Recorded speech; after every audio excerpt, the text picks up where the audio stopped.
Hi, my name is John Price. I'm with Digame Systems, and I've started a roughly weekly series of podcasts on different kinds of IoT technologies that my company's been working with, or I think are cool. And this is the second part of a two-part series on introducing MQTT. In the first part, I'll leave a link to it down below in the description so you guys can take a look at it. I think it might be good to take a look at least the first half of it to kind of get up to speed on where we're going with this video. But in this particular part, we're going to replace one of the critical components of our MQTT architecture, which is the MQTT broker, with AWS's IoT Core. Okay, so for a quick recap, last time we introduced MQTT and talked about its origins as a protocol developed for industrial control applications, particularly for the oil and gas industry, where low bandwidth and the high cost of transmitting data were major kind of design constraints on that. We talked a little bit about how it's structured. Its structure as a publish-subscribe protocol where you have a central broker where different clients connect to that broker and they either subscribe to interesting information they care about that is topics, or they can publish on topics and provide information to folks they don't even know about. They just hand it off to the broker, and the broker routes it where it needs to be. I gave a couple examples about where it's being used. It's being used all over these days in things like factory and home automation, as well as things like Facebook Messenger. In addition, all the major players, Amazon, IoT, which we'll talk about here today, Google Cloud, as well as Microsoft's offerings, are all using MQTT as the core of their IoT infrastructure. Last time we also mentioned a moment ago we mentioned basic concepts of the protocol. It is a publish-subscribe model with a centralized broker and various clients that hang off of that broker, some of which are subscribing to information on topics, and some of which are publishing information on those topics.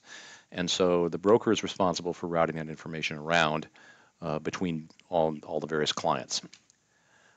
We also mentioned the Eclipse Paho project, which is a project that focuses on developing MQTT APIs for various languages, and we picked the Ruby API for our last video. And we use a very popular open source broker, the Mosquitto broker, to be our message router in our application. And in our case, that broker was running locally on the machine we were using for our demonstration.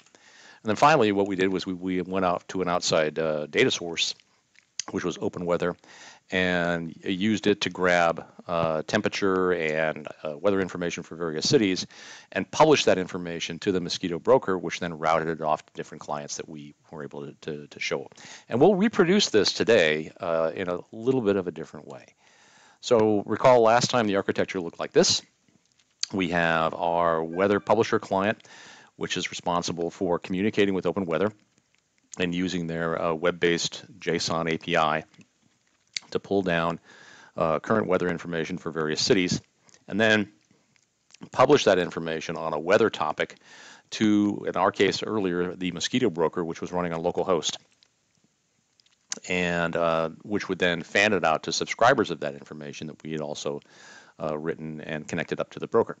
Now, in this case, there are two things that we should pay attention to. One is we were running on localhost, which is our own machine where all these other processes were running, and we were running on port 1388, which is the unsecured port, which basically means that these TCP messages were flying around in the clear, and there was no real login activity here. Today, what we're going to do is we're going to take that central broker and we're going to pull it out and we're going to replace it with AWS IoT Core. And so that broker is not going to reside locally. It's going to reside on some server east of me. I believe it's in Ohio.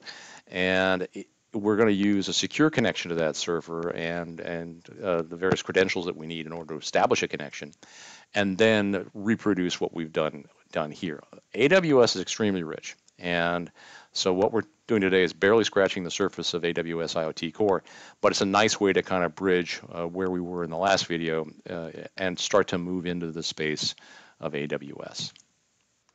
So I grew up in Tucson, Arizona, and Tucson is the home to Davis Monthan Air Force Base, a very large Air Force base in the southwest of the United States. And as a result, there's pilot lingo that kind of floats around the town, at least when I was growing up.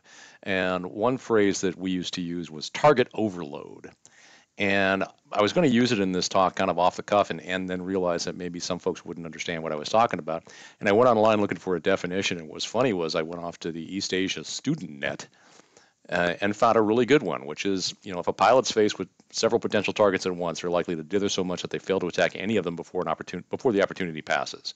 And the likelihood of this increases not just with the number of targets, but also how inviting the targets are. This is kind of important when we start to talk about the context of the AWS Management Console, because if you're fairly new to AWS and you walk into the Management Console for the very first time, you are confronted with an extremely rich set of targets. And you've got AWS compute and different kinds of containers and storage technologies and databases and so on and so forth.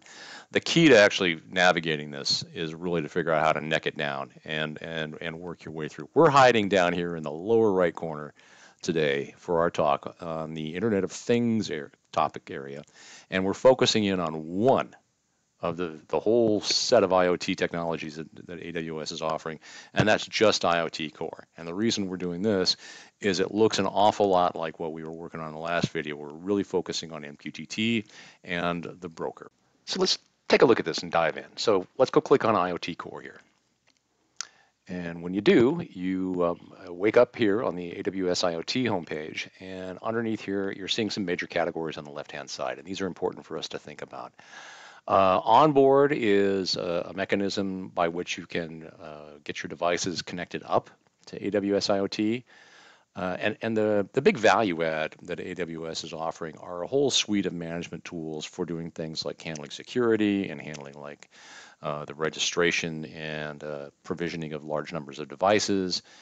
AWS Greengrass we won't get into in this particular video. I may make another video just on Greengrass. If anybody has interest, please let me know and we can take a look at that. There's a whole aspect of security, which I want to dive into as well. And then how to handle protecting your device network, as well as managing, how AWS responds to information that comes in on your device's network. Finally, we've got some tools for testing and a bunch of other things. So let's pop back over here for a second and take a look at where we're going to be working today. So under the AWS IoT architecture, like I mentioned, there's a bunch of different things. There's data services and device software, and that's where Greengrass lives, and some of the test capabilities. We're really diving right down into control, and that's the AWS IoT Core itself. And that's the thing that looks the most like the MQTT broker that we're familiar with from the last video. So we're going to work from there. If you bust out AWS IoT Core and look at how it plays with the rest of the AWS ecosystem, you'll see that there's a set of devices that are communicating with the broker. So far, so good. We're familiar with that particular methodology. And then there's a few new things that we haven't touched on yet. The lower part down here is all around security, and we'll touch on that today. And then there is a concept called device shadows, which basically is an attempt. Actually, it's a way in which we can preserve device state if a device goes offline, and that's something we'll talk about in a future video.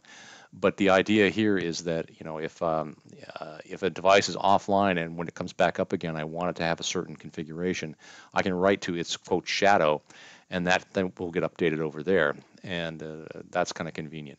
And the final piece that's part of the core, so all this green stuff in here is the AWS IoT Core piece, is the rules engine, which allows you to specify what happens when a particular publication is received by the broker. So in a sense, this looks a lot like one of our clients, but it does extra stuff with that information and routes it itself off to things like Amazon DynamoDB, can run a Lambda function, can do a bunch of other things, and then IoT applications that are part of the AWS ecosystem can communicate with those entities as well. So it's a pretty full-featured architecture, and I'd highly recommend that you take a look at this link down here, which talks about how it's all hanging together and works. Something to think about as we go forward is the vocabulary, and it's a little bit different than what we've been talking about.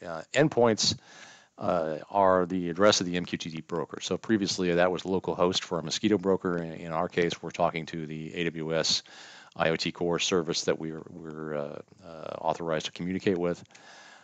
Things in their parlance is what we've been calling clients, or device clients in this case. And then things need certificates. They need security credentials in order to communicate with the broker or the IoT Core.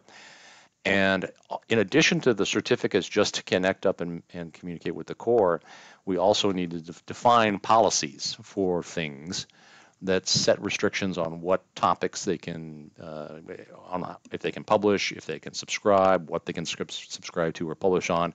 It's a pretty granular control structure for how devices can interact with the rest of the system. And finally, the piece that I won't touch on except for a little bit maybe at the end of this video are rules, which are basically actions to take on a receipt of a publication. So for example, if you think about maybe a home automation application, if you put together a bunch of sensors around your house and an acoustic sensor hears a window get broken, you might like to get a text message on your phone to say something happened. And so this is kind of a way in which a messaging subsystem under the AWS framework could communicate with the IoT Core to take action based on the device publishing a window broken event or something along those lines. Now, if you recall from the last video where we just introduced MQTT in general, the idea was you had a number of clients who can provide information, and you have a centralized broker, and you have entities out on the network that are interested in the information that is provided by that network. And so they can subscribe to information. And in this case, on the left-hand side here, we have a bunch of temperature sensors that know how to publish their information. And on the right-hand side, we have some kind of client that wants to get that temperature information. There's two ways they can go at that. One of them is they can say, I'm interested in all temperature topics, period, dot the end. And so this little hashtag here is basically a wildcard that says anybody who knows how to say, I'm publishing on temperature, I want that information. Actually, in addition, you can also be a little more granular, and this guy down here in the lower right, he only cares about information from temperature sensor 2. So when temperature sensor 1 comes along and makes a publication and says, hey, I'm publishing my value, the broker knows that the upper two guys on the right care about any temperature information, so he just routes that information out of them, and he leaves the lower right guy out of the picture because his subscription is much more specific. In contrast, if temperature sensor 2 publishes, the broker knows that all those subscriptions overlap, and so he just routes it to everybody.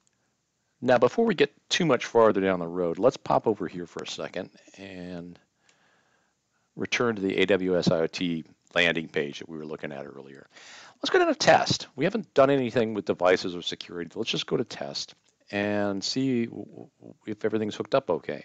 And basically it's saying, yeah, fantastic. You've already got your device gateway, and here's its identifier. So that looks promising. And this looks awfully familiar. We have the ability to subscribe to a topic, publish to a topic, and basically this gives us a mechanism to talk to ourselves. So this verifies that everything's hooked up correctly and messages are flowing around and publications and subscriptions are actually being routed correctly. So let's just do a little test here, and we'll do, I'm going to subscribe to greeting English and say I'm subscribing to that topic. Great. And so it immediately pops me over to a publication tab here, where I can publish a greeting in English, and I'm going to say, hello world, and I'll publish to that topic. And you see immediately I get back a message that says hello world down here. So my publication has been received by the broker, it's been routed to the subscriber, and it's just been dumped down here in this little display area. Now, if I want to publish another message, and I publish that in Spanish,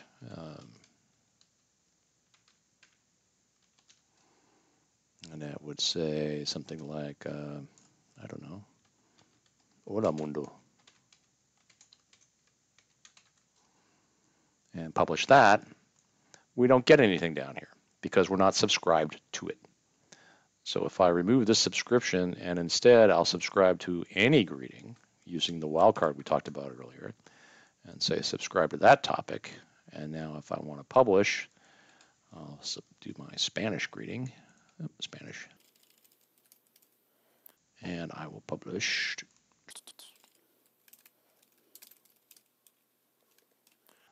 Hello. Boom. Back it comes. And if I do one in English,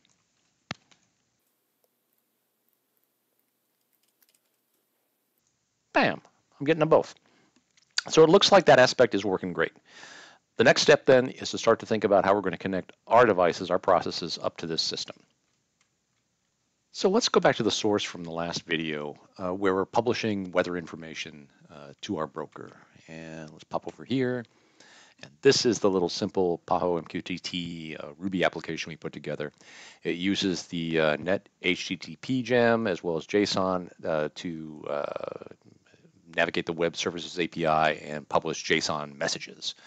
And if you look down here, we wrote two little functions. One is a current weather function where we use that API. We have an API key we derived from the openweathermap.org folks for free.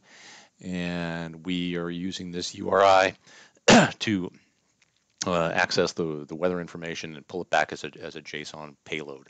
And then we return that down here. We do a little fiddling with temperatures.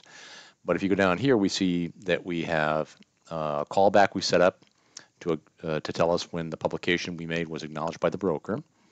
And we make a connection to our broker. And in this case, the broker is on localhost 1833. And so before, when we were using the Mosquitto broker on the same computer, we basically connected up on localhost port 1883 and then sent weather information to it from each of these particular cities that we have in our little list here. That's cool, but what are we going to do now with this AWS IoT Core? Well, the point is we're changing our broker, we're changing its location, and we need to know what Amazon calls the endpoint. And let's go back over here for a second.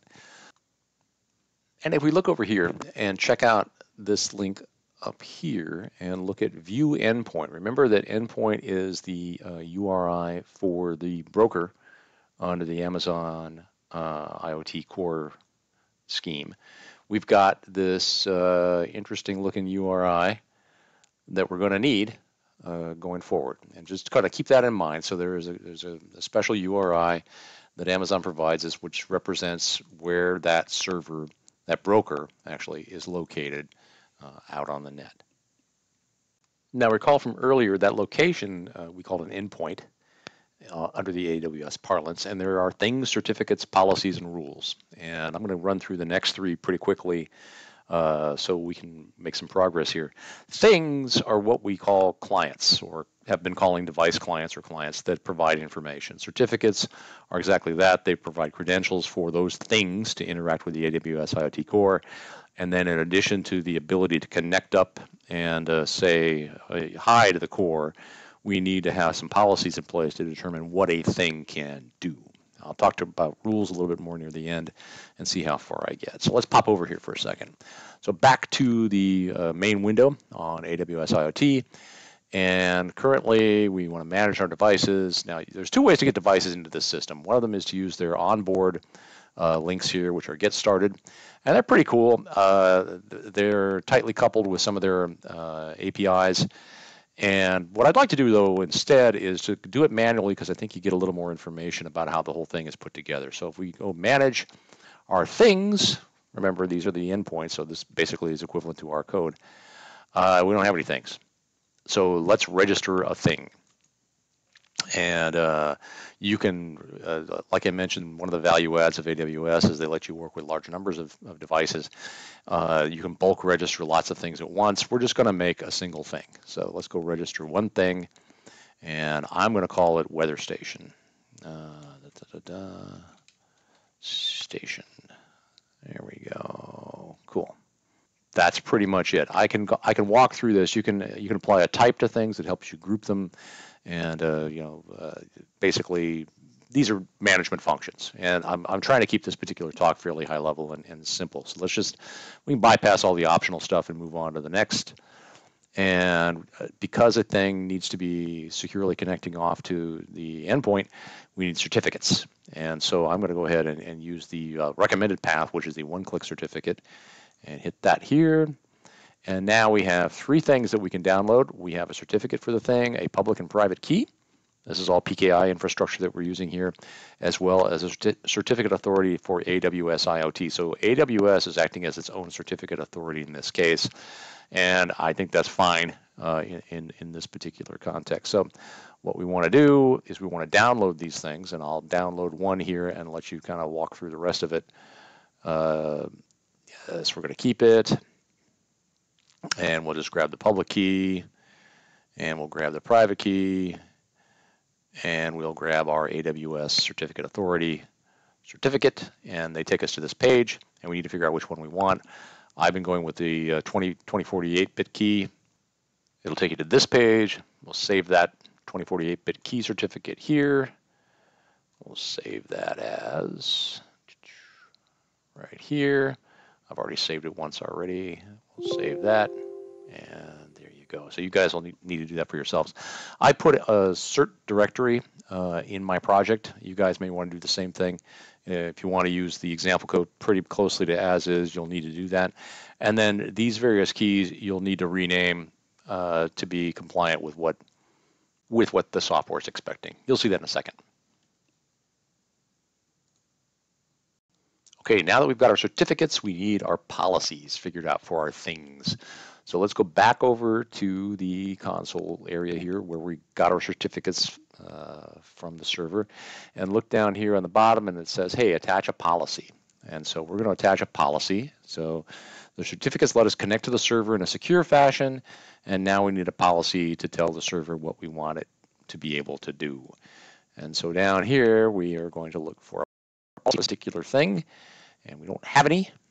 So we're going to add our certificate to our thing. So AWS IoT things, and we're going to make a new certificate and create a new, actually we're going to create a new policy. We're going to make a new policy. We're going to call this weather station policy. Here we go. I've already got it in my history. You guys will have to type it in for yourselves. And again, there's more stuff that can happen here. In our case, we'll talk about this in a moment here. Actually, this might be merited right now. Let's jump over to the IoT policies documentation page for a second. What are policies? They define what it is your things can do, how they can interact with the system. And so they determine what actions your things can take, what resources your things can use, and what environment variables and so forth they can take advantage of. And so let's take a look at example policies. What kind of elements are there? If you look down, you'll see you have an effect, which is allow or deny. And you can allow or deny certain activities. And in our case, some of the actions you can allow or deny might be to connect, to receive, to publish, to subscribe, to update the shadows I was talking about earlier, and so on. And so also for resources, you can determine which ones these devices can access. And so in our case, I'm going to be extremely liberal, and I'm going to say anything to do with IoT, we're going to let happen, and we're going to allow that. And so this is not a particularly secure policy, but it's going to let anything happen we might want to do in our particular exploration of this space. Let's go ahead and create that policy. So now we have a weather station policy, and the next thing is to attach that policy to our thing. And so if you go back over to things for a second, and you look at our weather station guy, he has tied to him is some security, and he has his own certificate that is associated with him. And we're going to take that certificate, and we're going to say it's also associated with a policy. And so what we're going to do is we're going to attach it to a policy, and we're going to attach it to the weather station policy, which we just created, and attach that. And so now this secure certificate is tied to a set of policies that we have negotiated with the server, and it is also tied to our thing, this weather station. And so these now are a group which can interact with the AWS IoT Core. So let's see how that plays. Well, it's a little bit later, and it didn't play. And the reason for that is I failed to properly configure my policy here. So I left off on the things page here under certificates. And if you recall, if you're real observant, you're going to notice that the certificate has a different number up here. That's because I started over because I couldn't figure out where I'd gone wrong. And here's what happened. So let's go look at the policies. This is where we were, right? And let's look at the weather station policy. And if we come down and look at the policy document, you're going to see that I allow any IoT action, and I have failed to define a topic for resource that is one of the ones that I'm using. And so that was a rookie move on my part. And so what we have to do here, this will give you an example of how you can change policies. If you edit this document, you can go ahead and say, okay, I don't want to have this replaced with a topic. I'm just going to say, hey, any resource that I want to use, again, back to the security thing, is wide open. So we're just going to save that as a new version. And that's going to be our new policy. And you're going to see now I am allowing any action basically involving IoT, and any AWS IoT resource that my application asks for is going to be granted. And so that's where that comes from. So let's go ahead and make sure we've got our version set up here. I tested that before, so there was a version 2. Now there's a version 3. So we got rid of the original. And now we're running with this, which has a star here to indicate that any resource is fine. So let's keep going. So tabbing back over, this is the new and improved weather station publisher. And so it does the same thing the original did. It goes off to openweather.org, grabs weather information in JSON format, gets an acknowledgement from the broker once it actually publishes something.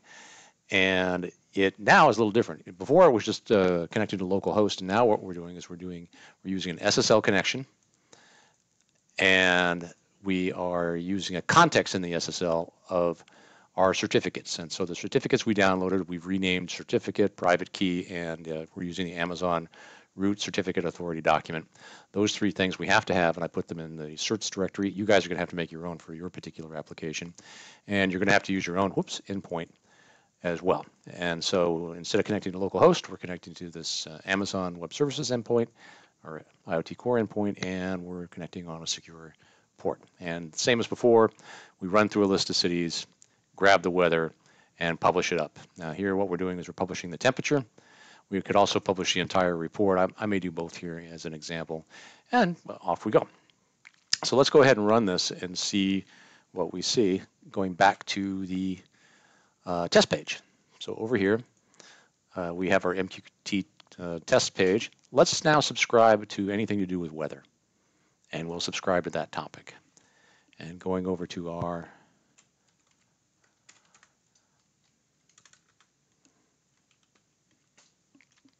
directory, let's go ahead and run our weather service. And we're getting acknowledgments from the broker that we publish things. And if you look down here, we're seeing messages coming in. So Phoenix is 108, Tucson's 101, Atlanta's 87, San Jose is 77, and I'm glad I live down here. Okay. So that's half the link, right? We have got our code feeding the broker, and we're able to subscribe to messages on AWS IoT Core in this debug window. How do we pull those out for ourselves, for our own applications? It's really pretty much the same thing. So if you go over and look at our subscriber, it is the same thing as we had before, except with the addition of these secure connection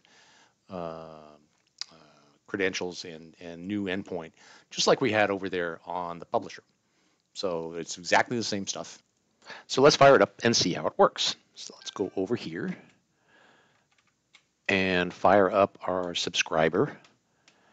Now this guy is going out to the AWS IoT Core and has subscribed to the weather topic and is sitting here waiting for information to be coming in. And so if we go over to our publisher, which we used a minute ago, we're going to publish to that same broker we published to before, but in addition to the debug window, we now have a second subscriber, which is this application, and we should see the temperature data come in now. Thunk, thunk, thunk, and off we go. Same information. I'm going to wind this video down with just one more topic to take a look at, and that is if you go over here, the rules that are available under the AWS IoT Core. I'm not going to dive too deeply into this. I'll just show you that that they do exist, and give you a little hint about what it is they can do. And if there's interest, and folks get back to me and express an interest in another video, I can dive into rules and show you a little bit more about how they're used. So let's go look at those. Over here, we see we don't have any rules set up. Rules are responses to publications that land on the AWS IoT Core. And so you can do a bunch of things with those. For example, let's create one weather notification. And if you look at how these things are set up, a rule is triggered based on the arrival of data that meets a certain criteria. And that criteria is determined by this SQL-like statement that we build here. And so something along the lines of, this may not be actually correct, but I'll give it a shot, weather/Tucson. And under that circumstance, when we get a message that is published under the topic of weather/Tucson, we can do something with it. And what that something is can be a variety of things. And so that's the action that we can set up for that rule. So Amazon gives us a bunch of different things. We can insert data into a database table. We can split messages up. We can call a Lambda function. We can send a notification through SNS, which might be an email message, for example, to somebody to notify them that something's happened, and a whole bunch of other interesting things that are available here. Really, this is a very powerful feature of AWS IoT Core. It allows you basically to Lego together a bunch of different functionality to build a system. That's going to be it for today. I'm going to put together a package here, upload it to GitHub so you guys have all the code. And please feel free to contact me if you're looking for more information, or if you've got ideas for further IoT topics to investigate. For the two of you that have made it to the end of this video, thanks, and I will see you next time. Bye.